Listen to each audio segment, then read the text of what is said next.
Siap, Om. Siap ya. Oke, kita mulai sekarang.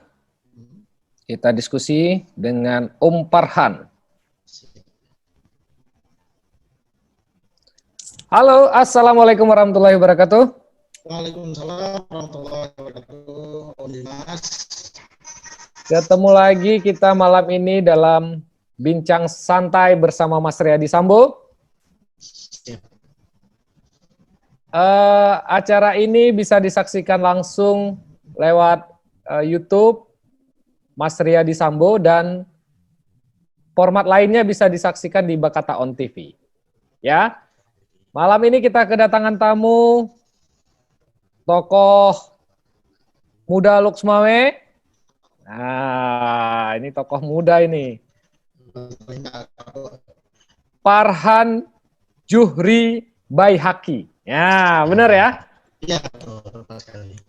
Farhan ini teman lama saya ini. Aktivis di Muhammadiyah. Jenjang pengkaderannya itu banyak di Muhammadiyah. Apa kabar Om Farhan? Sehat ya? Alhamdulillah sehat, Om. Ini posisi di mana? Di kantor atau di mana? Kebetulan ada beberapa agenda yang akan dilaksanakan pada depan, memakai Zoom ya, tidak saja di kantor. Oh gitu ya. Iya. Oke. Terus ini aktivitas Ramadan gimana? Saya perkenalkan dulu Om Farhan ini sekarang Ketua Lazismu. Lembaga Zakat Infak Sedekah. Lazismu-nya itu Muhammadiyah. Lazismu Kota Luxmawe. Sudah berapa tahun ya?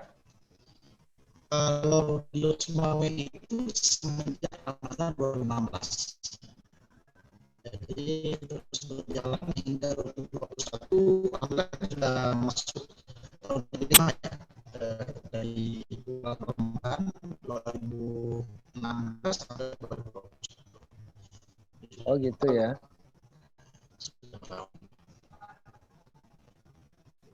Oke.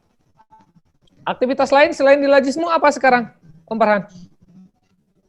Setelah ini ya ikut beberapa event karena juga kita bisnisnya di dunia jasa, kita membuat karya yang bisa menginspirasi orang lain gitu ya. Kayak sederhana yang mudah untuk dipahami itu seperti itu. Om Farhan ini kayaknya suara Om Farhan agak kurang bersih. Kurang bersih ya suaranya. Mungkin headsetnya kali itu. Bentar ya. Coba kalau nggak pakai headset kayaknya lebih bagus. Coba.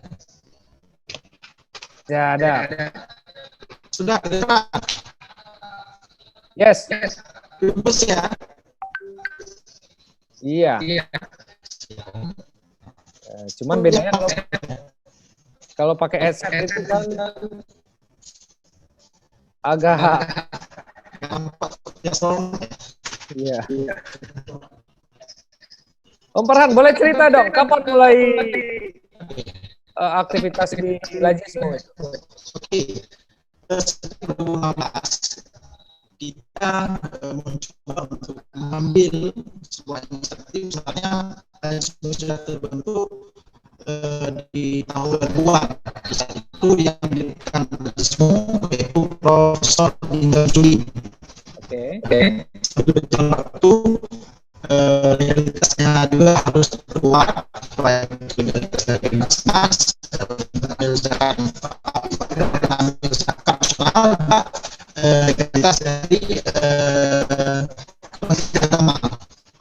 Realitas keberadaan sebagai sebuah lembaga zakat yang berusaha untuk menghimpun dana di masyarakat. Sehingga pada 2016 itu ada provinsi Aceh. Makanya kita coba untuk mengambil inisiatif artinya di daerah juga harus ada.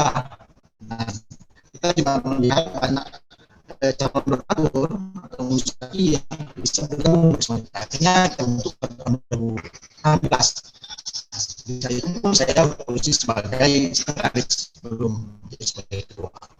Seperti itu. Sorry, saya potong. Kayaknya suara Umparhan putus. Putus ya. Nah, ini penonton kita protes ini. Oh yes, yes. Netizen udah menunggu ya kan? Siap. Ini akan disesuaikan. Kebetulan ada Mas Mandra operator kita. Sudah ya. Tes. Aman. Masuk putus lagi. Saya sih enggak. Oke. Maaf kali ya.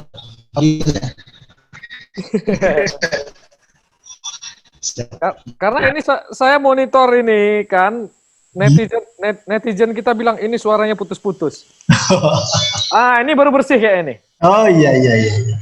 Ini udah cakep nih, Cakep ya. Siap. Oke, Om Farhan. Itu dulu masuk menjadi pengurus di Lajismu karena memang kader Muhammadiyah atau penunjukannya bagaimana itu? Ya, pada awalnya ketika pembentukan awalnya itu kita mencoba untuk mengambil inisiatif ya. Dan itu Angkatan Muda Muhammadiyah di bawah leading sektornya Pemuda Muhammadiyah. Kebetulan ketuanya itu Mas Bro Abdul Ghani Haitami.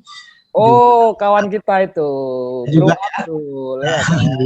Kemudian bersama beberapa pimpinan daerah, kita mencoba mengambil inisiatif bagaimana yang selama ini kita melihat donasi terkumpul masih terkotak-kotak, kita mencoba untuk menghimpun donasi di Lajismu. Bagaimana lembaga ini bisa menjadi sebuah lembaga struktural yang memang membantu masyarakat dari segi zakat infak sedekah seperti itu. Siap. Itu tahun 2016 ya. 16 sekarang 2000. Oh, udah lama juga, 6 tahun ya? Sudah 5 tahun 2016 sampai 2021 ya. Ramadan 2016 kita mulai sampai saat ini Ramadan 2021. Berarti kalau dari penanggalan bulan Hijriyah kita sudah masuki usia ke 5 tahun. 5 tahun. Itu di awal-awal. Ya. Terus dalam perjalanan. Sebelum kita lebih jauh ke sana, memang dari awal dari kecil maksud saya, Om Farhan ini kan anak tokoh besar Muhammadiyah ini kan.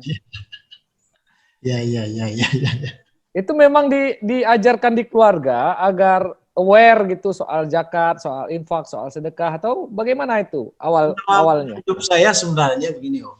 Saya sejak usia 1 tahun itu, kebetulan orang tua saya berasal dari, saya itu belum pecah, masih satu kabupaten, itu Kabupaten Jawa Utara, tapi berada di Kecamatan Gandapura. Saat ini Gandapura itu sudah menjadi Biren ya. Jadi di usia saya baru 1 tahun, orang tua saya berpindah ke Surabaya ya. Itu beliau langsung ditunjuk sebagai pengasuh di Panti Asuhan Muhammadiyah. Nah, di saat itulah mulailah kehidupan saya bersama rekan-rekan di Panti Asuhan, dan saya melihat sangat berbagai macam kehidupan, latar belakang kehidupan dari keluarga dasar mereka. Di Panti Asuhan itu ya?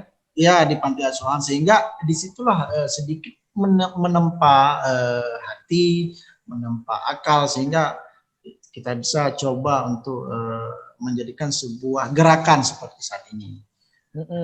Dan juga semenjak kita di bangku sekolah menengah pertama dan juga sekolah menengah atas, kita juga selalu mengikuti pengkaderan yang dilaksanakan oleh Muhammadiyah, dan tentunya ada sebuah narasi penting setiap pengkaderan yang kita ikuti. Nah, narasi ini yaitu bagaimana kita bisa mengangkat semangat Al-Maun ya. Dalam surah Al-Maun itu disitulah diajarkan bagaimana kita bisa berjiwa berderma, menjadi seorang yang mempunyai semangat filantropi seperti itu. Eh, jangan sampai ini netizen kita nggak tahu, ini para penonton kita. Orang tua Om Farhan itu Ustadz Baihaqi Muhammad. Iya. Beliau, Itu. Jadi jangan sampai beliau anak keberapa, Om? saya anak sulung. Sulung ya? Tapi bukan anak satu-satunya kan? Nah, kita ada 3 bersaudara. Kalau satu-satunya nanti Enak ya. nanti warisannya gede.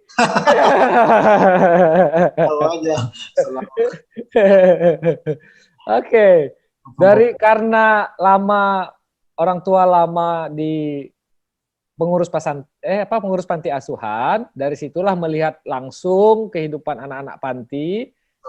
Ini panti yang di Darussalam kan maksudnya kan? Ya, Panti Darussalam. Jadi semenjak usia saya 1 tahun hingga menjelang saya masuk tingkat sekolah menengah atas.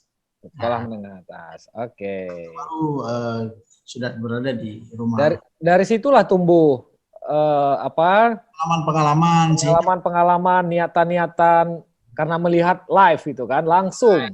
Nah, faktual. Terus pendidikan dasarnya di mana, Om? Di pendidikan dasar kalau di SD kita di sekolah dasar Muhammadiyah, SD Muhammadiyah yang berada di Lancanggaram ya. Ya. Kemudian MTS Muhammadiyah. Sekarang berada di Jalan RRI di Ketua Ibrahim. Kemudian saya lanjut di tingkat sekolah menengah atas di Madrasah Aliyah Negeri ya di Maluk Semawe. S1-nya? Saya S1 di UIN Araniri. Jurusan Bahasa dan Sastra Arab. Jurusan Bahasa dan Sastra Arab. Kerjaannya mengelola zakat. Seperti itulah. Tapi ya, karena kenapa saya selalu tanya ke seluruh teman-teman yang hadir di Zoom kita, bahwa tidak selamanya gitu, jalur pendidikan itu menentukan pekerjaan kita di akhir cerita. Betul.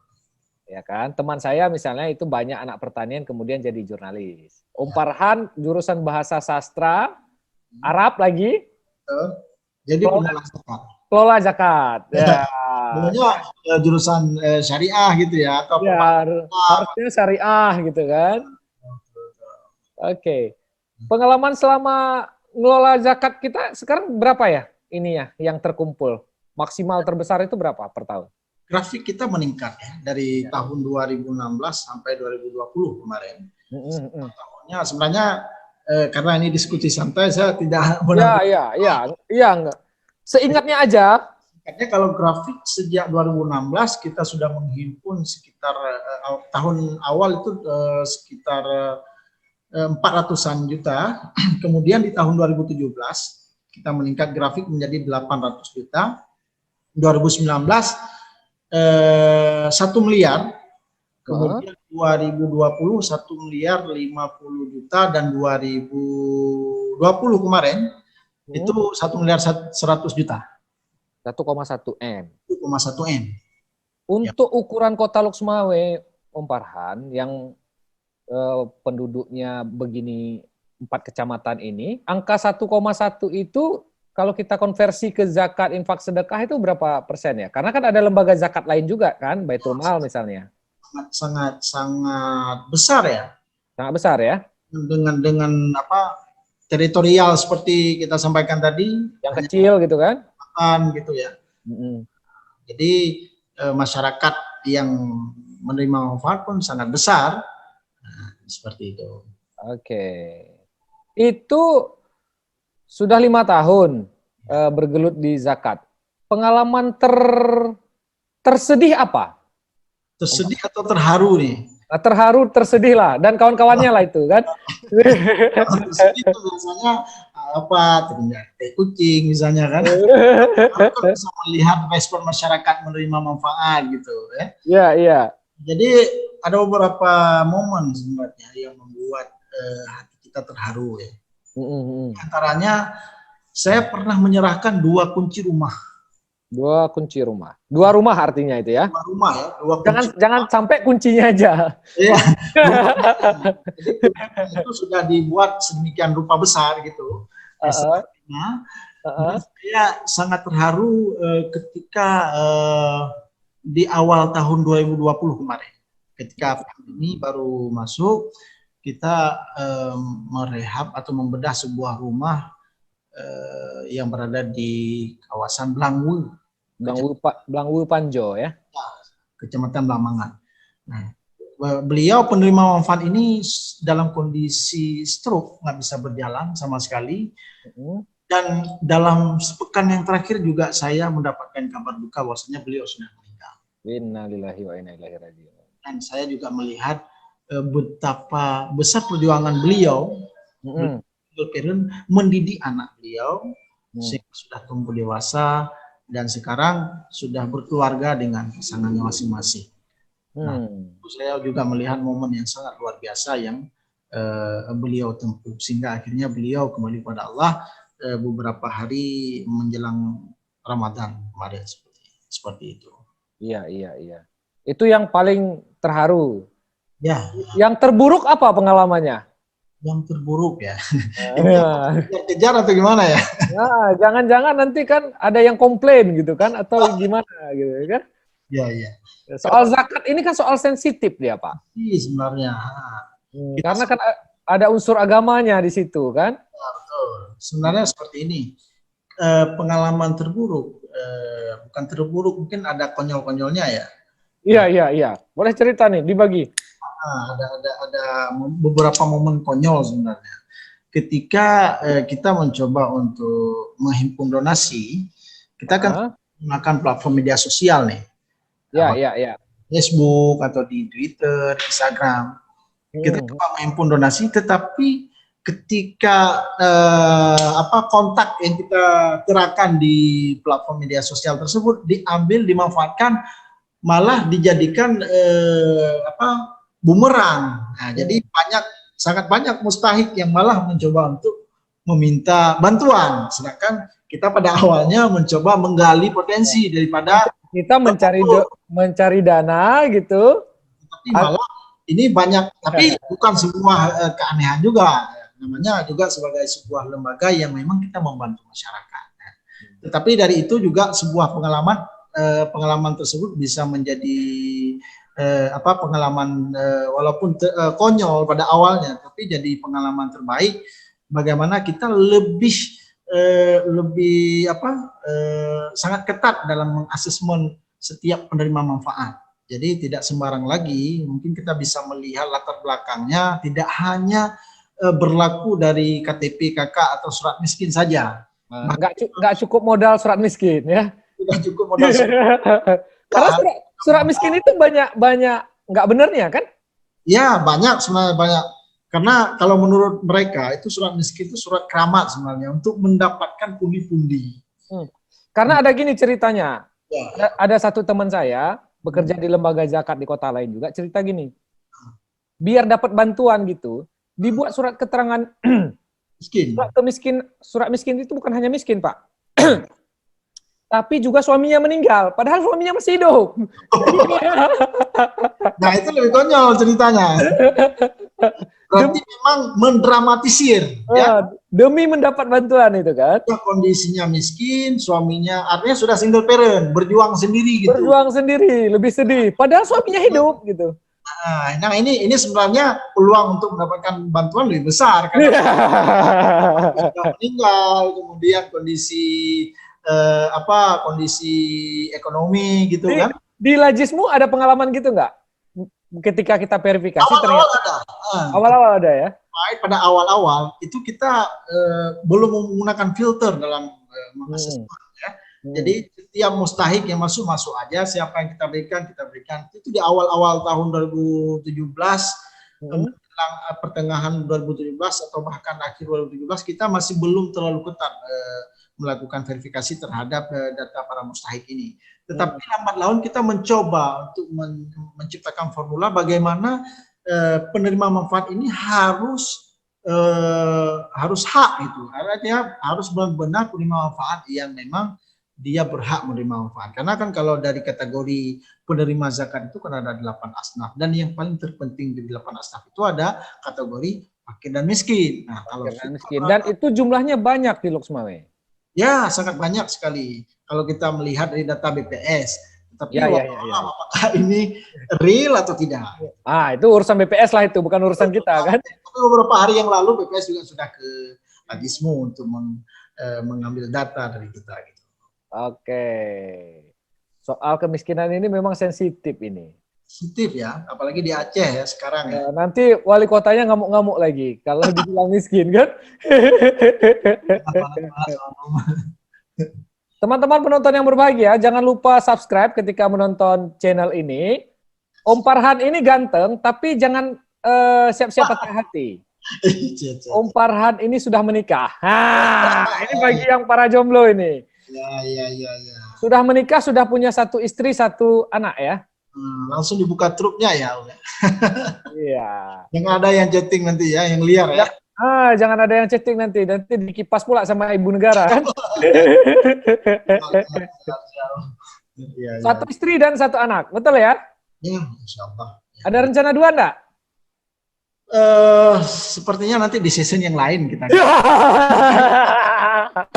Jangan sampai setelah live ini nggak dikasih masuk rumah ya. Nggak bisa makan sahur besok. Ya. Oke. Terus ini kan Lajismu jalan terus, semakin lama semakin besar. Ceritanya Om Farhan itu kan juga nyanyi ya, buat klip, buat lagu. Itu gimana ceritanya? Kok bisa hobi lagu itu? Ini sebenarnya hal-hal yang sedikit sensitif kalau di keluarga. Iya.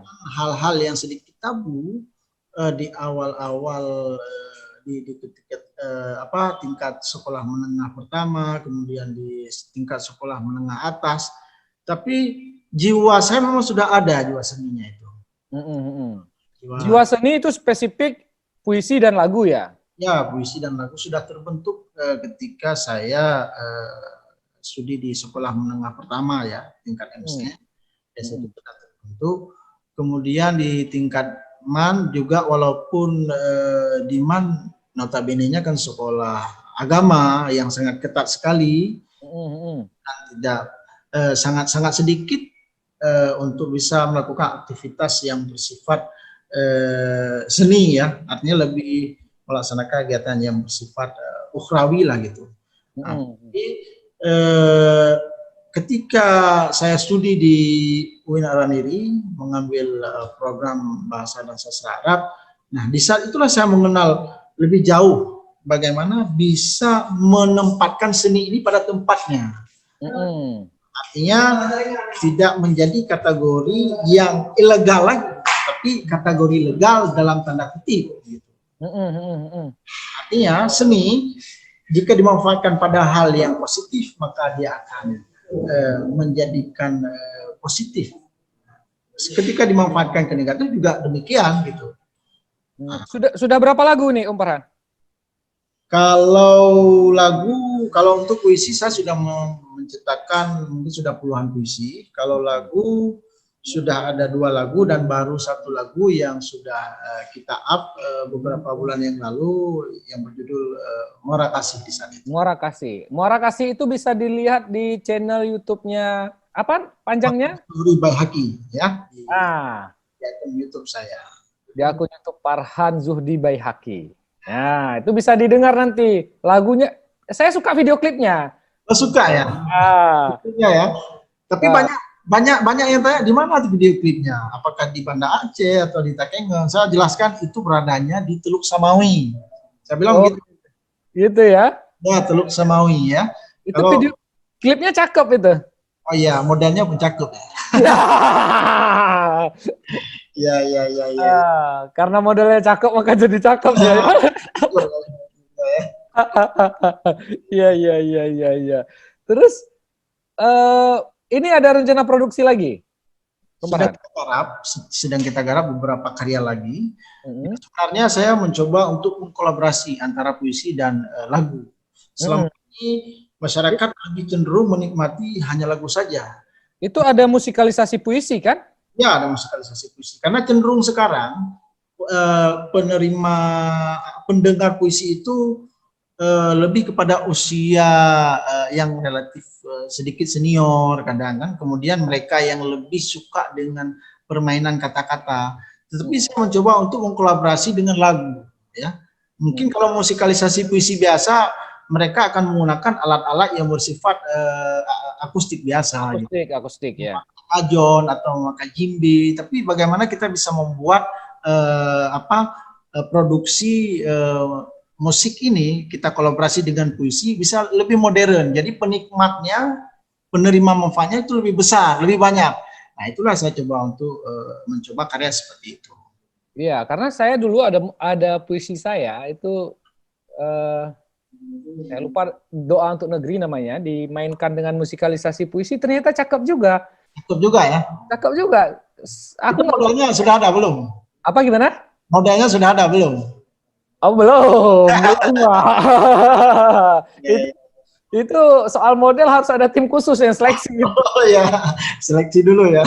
Kalau nggak habis kita nanti Pak. Jangan sampai kita nggak bisa kemana-mana kan? Siap. Iya. Mantap memang pengalaman ya. Terus puisi oke. Nyanyi jalan terus. Ini target ke depan apa lagi nih yang mau dicapai? Jangan diborong semua, nanti hilang. Ya banyak sih yang mencoba mereka-reka. Ini targetnya apa? Main sosial oke. Seni budaya juga oke. Kalau sosial itu kerap dikaitkan gini. Apakah Bung Farhan itu mau jadi caleg pemilu mendatang? Nah itu juga sering terjadi pertanyaan seperti itu ya. Iya, jawab dulu dong. Mau jadi caleg atau enggak? Saya belum bisa jawab, soalnya KIP belum buka. Partai-partai belum menerima gitu calon kandidatnya gitu ya. Iya. Di tahun 2019 kemarin ada beberapa partai yang sudah mencoba untuk mendekati untuk menawarkan saya menjadi caleg di saat itu. Tapi saya masih fokus di Ladismu, bagaimana bisa membesarkan Ladismu untuk beberapa tahun ke depan karena SK saya masih berlaku gitu, seperti itu. Makanya saya di keluarga ada yang politisi? Di keluarga ya, kalau keluarga inti saya karena saya yang sulung tidak ada. Kalau orang tua ya karena basic agama, mungkin di keluarga yang lain yang jauh ada beberapa. Ada beberapa ya. Kalau tadi kan kalau soal kegiatan aktivitas sosial di Lajismu itu turun dari ayah lah kan, karena lihat langsung kan. Kali aja ada darah politisi juga gitu. Enggak ya? Sebenarnya beliau suka untuk berteman, bersahabat dengan politisi.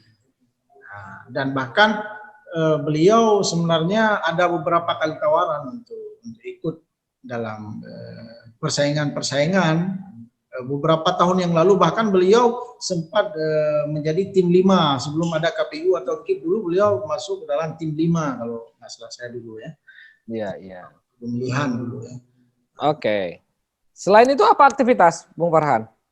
Saya juga berada mengajar di Sekolah Tinggi Ilmu Kesehatan Muhammadiyah. Oh, itu cobaannya berat itu ya? Berat, karena berat ya. Dominan di sini ya. Karena mahasiswi semua kan? Ya, dominan mahasiswi ya. Dominan mahasiswi. Tadi dulu saya pernah ngejok sama Ketua Stikes Muhammadiyah yang lama, Dr. Ibrahim. Ya, Dr. Ibrahim ya. Saya bilang ke Dr. Ibrahim begini, Bang Dokter, ini saya ngajar sajalah di Muhammadiyah. Oh nggak bisa, kata dia kan. Saya bilang, bukan saya perlu gajinya, bukan perlu duitnya, nggak perlu. Kalau perlu saya bayar ke Muhammadiyah, 1 jam tuh berapa gitu. Ya kan? Biar mata saya nggak minus gitu kan. Besar om. Biarkan Dr. Ibrahim aja gitu kan. Itu kan cuci mata terus itu ya. Iya betul. Mahasiswinya cakep-cakep. Tapi harus hati-hati ya. Hati-hati. Ini mahasiswi pula yang nonton nanti ini kan. Oke. Ini ke depan Om, Ya. targetnya lain lagi apa yang mau dicapai nih tahun ini? Ya, kita masih fokus di Lajismu, bagaimana membesarkan Lajismu. Dan sebenarnya saya punya Cita-cita apa? kita mungkin pribadi ya, tapi ini manfaatnya untuk Kota Lusmaya juga. Tapi bukan sebagai top leader ya, sebagai wali kota. Saya punya cita-cita karena saya berada di lembaga Amil Zakat Infak Sedekah. Di Lusmaya ini ada sebuah forum ya, FOS, Forum Organisasi Zakat, yang memang kita bisa membangun kekuatan bersama. Jadi tidak hanya Lajismu, tidak hanya Baitul Mal, jalannya secara parsial, tapi kita bisa berjalan bersama-sama. Ya. Nanti Lajismu garap apa, Baitul Mal apa, lembaga lain apa gitu ya. Kita timpang tindih. Iya, betul. Jadi ada penerima manfaat di Lajismu ketika kita melihat data daripada Baitul Mal juga sudah ada. Jadi dia tindih. Jadi bahasa anak zaman sekarang itu lo lagi. Lo lagi. Nah, lo ada di sini, di sana juga ada lo gitu ya. Kan? Iya. Oke. Pesan-pesannya untuk anak muda di Aceh ini apa, Om Farhan? Kira-kira? Pesan apanya? Pesan. Ya, ini kan Om Farhan di bidang sosial kan. Sosial itu kan kerap nggak diminati karena duitnya nggak ada kan. Seperti itu ya. Nah, pandangan masyarakat. Pandangan umumnya kan begitu. Nah, Om Farhan kasih statement dong soal ini. Mungkin kalau ingin membangun elektabilitas, sosial ini sangat penting ya. Seorang yang berhasil bahkan di beberapa daerah, di beberapa wilayah dan beberapa negara, mereka yang berada di depan untuk menjadi penggerak filantropi atau berada di garis sosial, elektabilitas mereka meningkat. Nah, ketika elektabilitas meningkat, maka dari sisi politis pun akan mudah untuk menjadi kandidat, apakah legislatif atau eksekutif, ada kemudahan. Iya. Dari sisi politisnya. Sedangkan dari sisi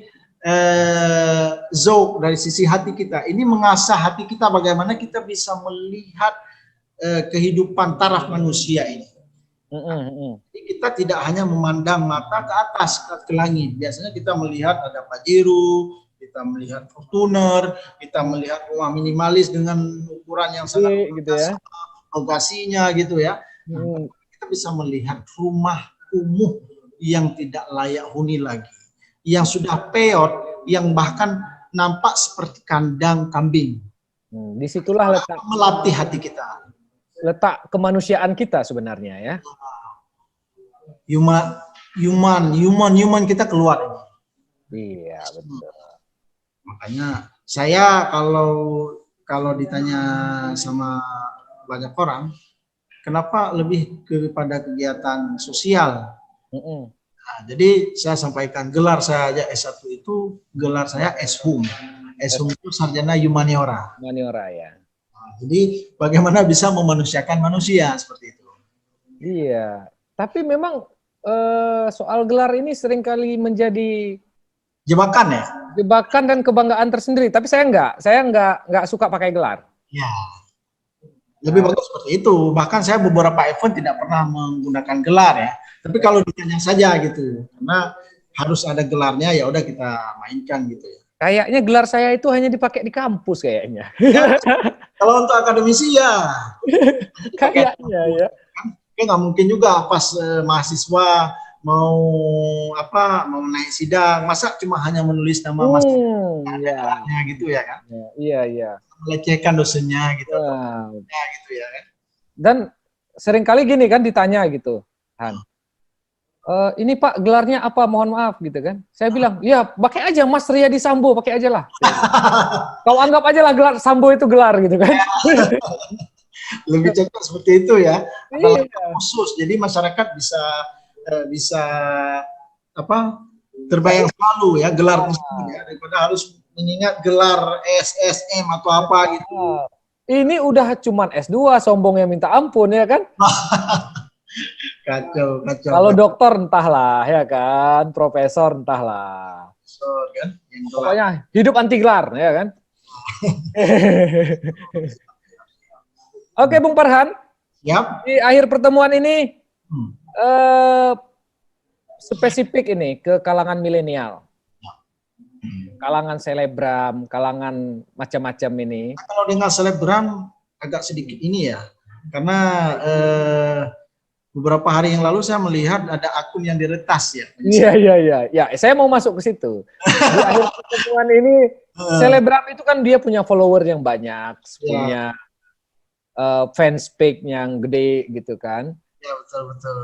Himbauan Om Farhan, kenapa nggak dia ngajak gitu loh? Dia sekaligus mengajak followernya untuk berdonasi, kalau nggak zakat ya sedekah gitu kan. Betul. Gimana himbauannya ini, Om Farhan? Kita harapkan sebenarnya seperti ini. Selebgram memang kita lihat sudah sangat banyak. Di Saat ini pukul 23. Ingatkan ya. Ya. Tapi sedikit lagi, bagaimana selebgram ini tidak hanya fokus untuk mengejar follower, mengejar like, ya, dan mengambil bagian untuk bisa menciptakan endorse. Ya. Sudah ada pemasukan income bagi mereka. Tapi harus menciptakan sisi sosial yang bagaimana income-nya ini income yang berkelanjutan. Ya. Ketika selebgram bisa menggunakan platform media Instagramnya misalnya untuk kegiatan sosial, dia akan mendapatkan income tidak hanya di kehidupan nyata dunia maupun di kehidupan setelah berakhir nanti. Iya. Hanya seperti itu. Halo Instagram, halo selebgram, dengar tuh imbauan Farhan ya. Tausiah ya. Ini lama-lama kayak tausiah Jumat gitu. Iya, siap. Oke, thank you nih Om Farhan ya. Siap. Thank you diskusi. Iya. Diskusi kita malam ini, nanti lain waktu kita diskusi lagi.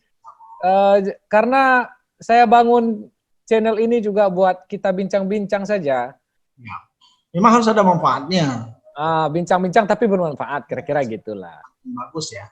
Teman-teman yang menonton, ambil manfaatnya, buang yang nggak bermanfaat. Jangan terpesona dengan wajah kami yang nggak seberapa ini. Jangan lupa yang penting subscribe ya. Ya, jangan lupa subscribe dan kita ketemu di pertemuan diskusi berikutnya setelah salat tarawih. Ya. Siap. Selama Ramadan kita setelah salat tarawih. Ya, siap. Terima kasih Om Farhan. Ya. Thank you ya. Terima kasih. Assalamualaikum warahmatullahi wabarakatuh. Waalaikumsalam warahmatullahi wabarakatuh.